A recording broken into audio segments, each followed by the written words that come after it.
ব্যাপারটা ওই যে বিড়ির দাম কমছে না বাড়তি হয়েছে? হাসিনেক তারে দিনও দেশ থাকি ডক্টর ইউনূসের দিনও ক্ষমতা কি করলো? এই সিগারেট এখন আমরা খাইতেছি, মনাটা হাতে খাইতে মন চায়। কারণটা কি? এই যে নগের স্যাংটা নাকি গেল, দাম কি জন্য উঠলো এই সিগারেটের? ডক্টর ইউনূস কি সিগারেটের দাম বাড়বার জন্য ক্ষমতায় বসে রাখছি? এই ডক্টর ইউনূস সাহেব, তুমি কি দেখো না এগুলো? মোটা পর্যন্ত খায়, মোটা পর্যন্ত আমরা খাই। আনন্দ কি এরা কি সিন্ডিকেট করতেছে নাকি? আমরা কি আবার কি মাঠে নামবো এই বিষয়ে?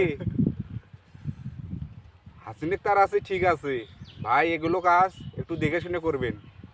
আমরা যে সিগারেট খাই, গরিব মানুষ, একটু খাই, টেনশন কমাই মাথার। আর আপনারা এগুলো কীভাবে দামগুলো বাড়িয়ে দিয়েছেন?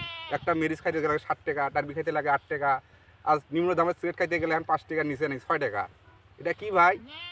আপনারা কি এগুলো দেখেন না? আমার ভিডিওটা অবশ্যই লাইক কমেন্ট শেয়ার করে দিবেন।